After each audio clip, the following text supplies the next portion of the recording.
नमस्कार शेतकरी मित्रांनो, सध्या इथं आपण बघू शकतो की काकडीच्या प्लॉटचं हार्वेस्टिंग सुरू आहे आणि आज गावभरी थेट प्लॉट वरून तुमच्याशी संवाद साधायला आलेला आहे.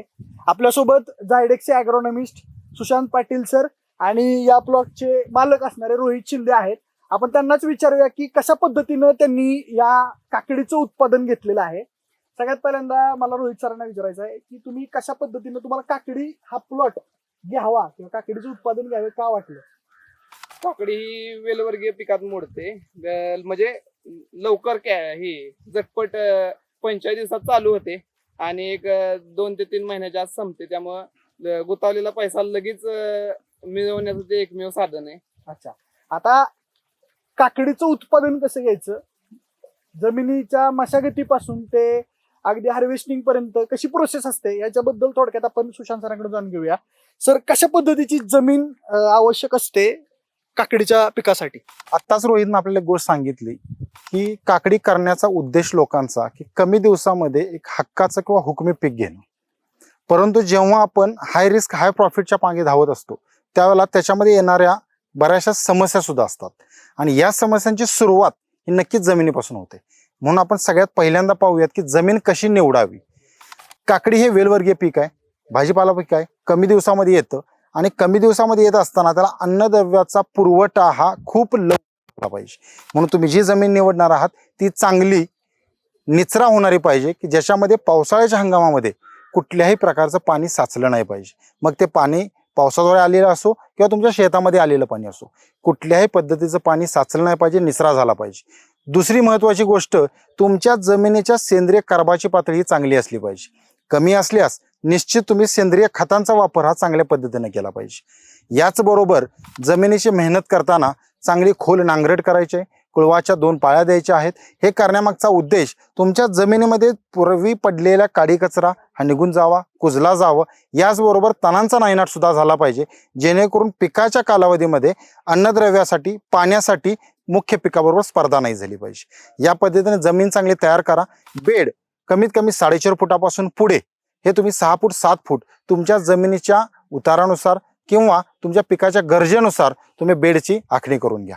बेड हे चांगले उंच बनवा, जेणेकरून पावसाळ्यामध्ये पाणी पडलं तर ते वाहून शेताच्या बाहेर निघून गेलं पाहिजे.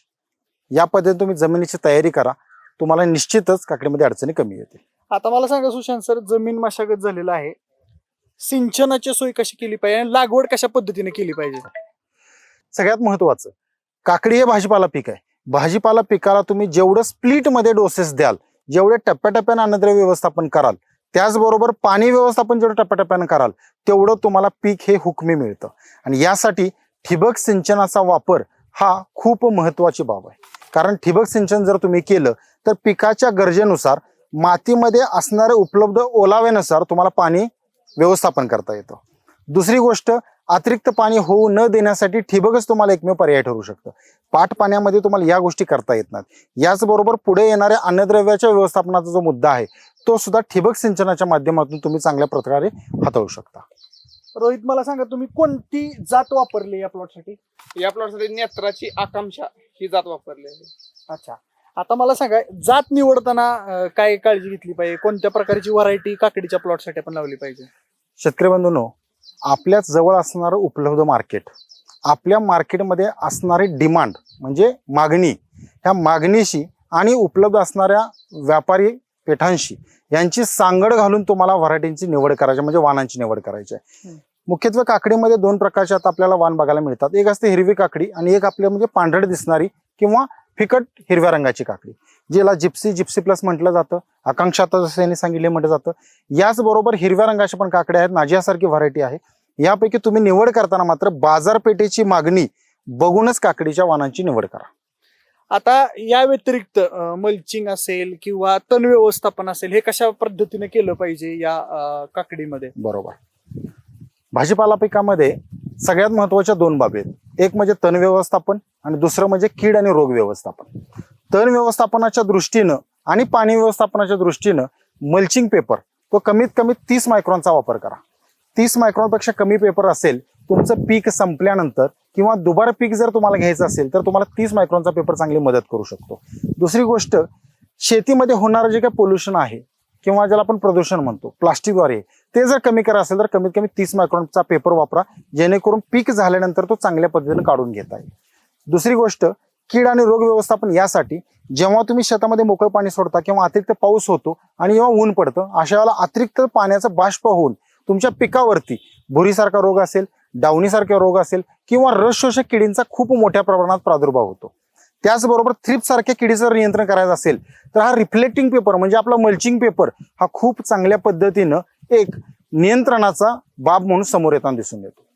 आता खत व्यवस्थापन कशा पद्धतीने केलं पाहिजे ते एक सांगा काकडीमध्ये. सुरुवातच आपण जमिनीची मेहनत जेव्हा बघत होतो त्याच वेळेला आपण सांगतो सेंद्रिय खताचा जोर असला पाहिजे. कारण कुठल्याही रासायनिक खताचा डोस जेव्हा आपण जमिनीच्या माध्यमातून देत असतो त्यावेळेला जमिनीमध्ये उपलब्ध असणारी सेंद्रिय आम्लाची गरज ही खूप असते आणि ह्या सेंद्रिय आम्लाची निर्मिती हे आपली सेंद्रिय खतं करत असतात आणि त्याचबरोबर जीवाणू खतं करत असतात. तर जीवाणू सेंद्रिय खताच्या माध्यमातून आपल्याला मिळणारी अन्नद्रव्य म्हणजे पिकांना मिळणारी अन्नद्रव्य ही रासायनिक खतातून पिकाला मिळवून देतात. यासाठी पहिला जोर हा सेंद्रिय खतावर ठेवा. त्यानंतर काकडी हे पीक जर आपण पाहिलं तर फक्त 45 ते 50 दिवसामध्ये आपल्याला फळ देतं. सुरुवात करताना नत्राचा वापर हा एकदम सुरुवातीच्या अवस्थेमध्ये करा. जेव्हा काकडी ही तुमचे वेलासारखी वाढायला चालू होते, तागोर सोडायला चालू करते, अशा अवस्थेमध्ये स्फुरद आणि पोटॅशची मात्रा तुम्हाला वाढवावी लागेल. कारण तिथून पुढे म्हणजे अक्षरशः 25 ते 30 दिवसामध्ये काकडीमध्ये फुलकळी आणि फळधारणा सुरू होते. या अवस्थेमध्ये तुम्हाला पहिली काळजी घ्यायची म्हणजे स्फुरद आणि पालाश यांची मात्रा वाढवायची आहे. कारण या अवस्थेमध्ये फळांचं रूपांतर, फुलामधून फळांचं जे रूपांतर होणार आहे हे मोठ्या प्रमाणात करण्यासाठी स्फुरद आणि पालाशची गरज असते. काकडी पिकामध्ये अजून अन्नद्रव्याच्या बाबतीत महत्वाची गोष्ट म्हणजे कॅल्शियम हे खूप महत्वाचं आहे आणि त्याचबरोबर बोरॉन. कारण फुलाचं रूपांतर फळात होताना परागकणांचं परागीभवन आणि त्याबरोबर फळांची निर्मिती होण्यासाठी बोरॉन आणि कॅल्शियमचा रोल हा खूप महत्वाचा आहे. त्यामुळं नत्र, स्फुरद, पालाश याचबरोबर मायक्रोन्यूट्रियंटमध्ये तुम्हाला झिंक असेल, फेरस असेल यांचं प्रमाण ठेवायचं आहे आणि काकडी निर्मितीमध्ये कॅल्शियम आणि बोरॉनचा वापर हा मुख्यत्वे तुम्हाला करावा लागेल. आता या सगळ्यामध्ये एक महत्वाची गोष्ट दिसते, आपला मांडव दिसतोय पाठीमागं. आता बरोबर आहे. वेलवर्गीय वनस्पती आहे आणि याचं नियोजन कशा पद्धतीने काय केलं पाहिजे. काकडीचं पीक ही बरेच शेतकरी जमिनीवरती पण घेतात, परंतु जेव्हा आपण काकडी जमिनीवरती घेतो तेव्हा फळ जेव्हा सेट झाल्यानंतर जमिनीला त्याचा संपर्क आल्यानंतर त्या ठिकाणी डाग येतो किंवा अतिरिक्त ओलाव्यामुळे कूज लागण्याची शक्यता असते. यासारख्या फळावरती येणाऱ्या समस्या किंवा तुमच्या मालाची प्रत कमी होण्याच्या ज्या समस्या आहेत त्या कमी करण्यासाठी मांडवासारखी पद्धत घेऊ शकता. याच्यामध्ये 2 प्रकारे तुम्ही मांडव बनवू शकता. एक उभा मांडव आणि एक आपण तो म्हणजे पूर्ण स्टेजिंग केलं जातं आणि मांडवासारखा मांडव असतो. दोन्हीमध्ये फरक असा असतो की जेव्हा तुम्ही चौरस बाजूने बांधणी करता आणि मांडव करता खर्च थोडा जास्त येतो, परंतु काकडी जास्त प्रमाणात तुम्हाला घेता येते. उभा मांडवाचा खर्च कमी आहे, कमी कालावधीचं काकडीचं पीक आहे म्हणून तुम्ही कमी कालावधीसारखी उभं स्टेजिंग करू शकता. याच्यात कमी खर्चामध्ये कमी दिवसामध्ये चांगलं उत्पादन घेऊ शकता. कैची पद्धतीने बांबू उभा करून त्याच्यावरती तारकाठी ओढली जाते आणि याच्या साह्याने तुम्ही काकडीचं चांगल्या पद्धतीनं मांडवाचं नियोजन करू शकता. रोहित, मला सांगा तुम्ही आता सध्या हार्वेस्टिंग चालू आहे, काय दर भेटतो आता काकडीला. सध्या पहिल्या 3 तोड्या, आता 6वा तोडा आहे हा दिसतोय तो. पहिल्या 3 तोड्यांना एक 24 ते 25 रुपये दर भेटला. आता 20-21 दर चालू आहे. आता किती साधारण 45 दिवसात उत्पन्न मिळतं. पहिल्या 2-3 तोड्यापर्यंत पहिले 3 तोडे म्हणजे तिसरा तोडा जवळजवळ 500 ते 550 गावला. चौथा 1200 किलो पर्यंत गेला आणि 5वा 1700 ते 1800 किलो पर्यंत तोडा गावलेला आहे. हा 6वा तोडायचा चालू आहे. एकरी किती रुपयाचं उत्पादन साधारण उत्पन्न मिळतं या पिकातून. या पिकातून एकरी अर्धा एकरातून माझा हा अर्धा एकराचा प्लॉट आहे. पण मागच्या 2 काकडीच्या पिकाच्या अनुभवानुसार एक 3 ते 3.5 लाखाचं उत्पन्न भेटते. तर बघा मंडळी, 45 दिवसामध्ये 3 लाखांचं उत्पादन. खऱ्या अर्थानं शेतकऱ्यांनी बाब लक्षात घेतली पाहिजे की कशा पद्धतीने व्हेजिटेबल क्रॉपचं प्रोडक्शन घेतलं तर. मंडळी, भाजीपाला जे पीक असतंय याला सगळ्यात मोठं टेन्शन असते म्हणजे किडीचं आणि रोगांचं. त्यातून एखादा शेतकरी वाचला तर त्याला भरपूर सारं उत्पादन मिळतं. त्यामुळे या गोष्टीची काळजी घेणं खूप महत्वाचं आहे. तर आपण सुशांत सरांना विचारूया की कशा पद्धतीनं योग्य म्हणजे प्रतिबंधात्मक पण असेल आणि कीड रोग आल्यानंतर सुद्धा कशा पद्धतीने या काकडीमध्ये कोणत्या महत्वाच्या किडी येतात त्याच्यावर काय उपाय योजना केल्या पाहिजे. बरोबर. पहिली गोष्ट म्हणजे मल्चिंग पेपरचा वापर असेल तर तुम्हाला बऱ्याचशाच किडींचा आणि रोगांचा प्रादुर्भाव कमी करायला मदत होते. याचबरोबर ठराविक अंतराने किंवा कालांतराने आपण जर काही फवारण्यांचा जर उपयोग केला तर तुम्हाला बऱ्यापैकी कीड आणि रोगाला नियंत्रण करणं शक्य होतं. किडीमध्ये सगळ्यात मोठा जो काकडीमध्ये प्रादुर्भाव होतो तो म्हणजे एक असे म्हणजे थ्रिप्स असतील, पांढरी माशी असेल, याचबरोबर नाग अळीचा एक मोठ्या प्रमाणामध्ये प्रादुर्भाव होतो. रोगांचा जर विचार केला तर भुरी आणि डावणी दोन रोगांचा सगळ्यात मोठ्या प्रमाणात प्रादुर्भाव होतो. शेतकऱ्यांनी जर रोप लागवड केली असेल तर रोप अवस्थेमध्ये मर रोगाचा प्रादुर्भाव होण्याची शक्यता असते. या रोगाच्या नियंत्रणासाठी रोप लागणीपासून किंवा जर तुम्ही बी लावला असेल तर या अवस्थेपासून काही आळवण्याच्या माध्यमातून काही कीटकनाशक, बुरशीनाशक देऊ शकता आणि ठराविक दिवसाच्या अंतराने जर आपण काही कीटकनाशक, बुरशीनाशकांचे प्रतिबंधात्मक फवारण्या घेतल्या तर होणारं नुकसान टाळता येतं आणि एखाद्या कीड आणि रोगाचा प्रादुर्भाव दिसल्यानंतर काही क्युरेटिव्ह तुम्ही उपाययोजना करू शकता. पण मी तर तुम्हाला नेहमी सजेस्ट करेन की प्रिव्हेंटिव्ह मध्ये जर तुम्ही काम कराल तर नुकसान टाळून तुम्ही चांगलं पीक उभा करू शकता. आता भाजीपाला पिकामध्ये सगळ्यात महत्वाची गोष्ट असते फ्लॉवरिंग आणि फ्रूट ड्रॉपिंगची. बरोबर. म्हणजे फळ क्रॅक जाण्याची शक्यता असते, ड्रॉप होण्याची शक्यता असते. तर अशा वेळी काय काळजी घेतली पाहिजे शेतकऱ्यांनी?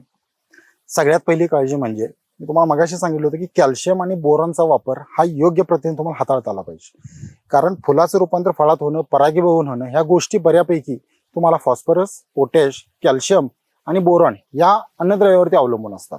बरेच शेतकरी काय करतात की एकाच वेळेला डोस देण्याच्या घाई गडबडीमध्ये सर्व खतं एकत्र येण्याचा प्रयत्न करतात. शक्यतो फॉस्फेटिक खताबरोबर कॅल्शियमचा वापर टाळा. कॅल्शियम आणि बोरॉन एकत्र देण्याची पद्धत अवलंब करा. याचबरोबर फॉस्फरस आणि पोटॅश एकत्र जर तुम्ही दिलं तर तुम्हाला फुलधारणा, फळधारणा आणि ड्रॉपिंगच्या समस्या कमी होण्यासाठी चांगल्या पद्धतीने मदत होऊ शकते. आज मार्केटमध्ये बऱ्याच पद्धतीचं कॅल्शियम चिलेटेड असेल, ऑक्साईड फॉर्म मधलं असेल तो उपलब्ध आहे. त्याचा वापर चांगल्या पद्धतीने करा. पण निश्चित त्याच्याला जोडीला तुम्ही बोरॉन द्या. कारण बोरॉनचा खूप महत्वाचा रोल आहे. ते म्हणजे अन्नद्रव्याचं पिकामधील वहन आणि परागभवन करण्यामध्ये बोरॉनचा रोल खूप चांगला आहे. म्हणून तुम्हाला चांगल्या प्रतीचं फळ निर्मिती करण्यासाठी कॅल्शियम, बोरॉन हे मदत करू शकतं. तर तुम्ही मग सांगत होता मला की याच मांडावर तुम्ही फरसबीचं सुद्धा उत्पादन घेता. तर आता हे एकाच पिकाच्या स्ट्रक्चर मध्ये असा अधिक फायदा व्हावा यासाठी तुम्ही काय आयडिया करता येते? काकडीचं पीक एक 2 ते 3 महिन्याच्या दरम्यान, 3 ते 3.5 महिन्याच्या दरम्यान संपल्यानंतर हीच फक्त काकडीची जो मुळे आहे ती फक्त तिथं उपटून ठेवायची आणि त्यानंतर मल्चिंग पेपरवर दुसरा बोगदा पाडून त्यामध्ये मोरलीडा व्हरायटी फरसबीची तिचं बी खोवून टाकायचं आणि त्यानंतर त्याचं जे वेल आहे ती याच काकडीच्या जे वाळलेलं सरमाड असतं त्यावर चढून बिना बांधणी करता उत्पन्न आपल्याला घेता येतं. ते पण पीक एक 45 दिवशी चालू होतं आणि पाक 6 ते 7 महिनेपर्यंत चालू असतं. त्याच्यातून किती उत्पन्न मिळतं साधारण? त्यातून मागच्या वर्षी मला एक 3 ते 3.5 लाखाचा फायदा झाला. तेव्हा बीन्सचं रेट 150 ते 160च्या दरम्यान होतं.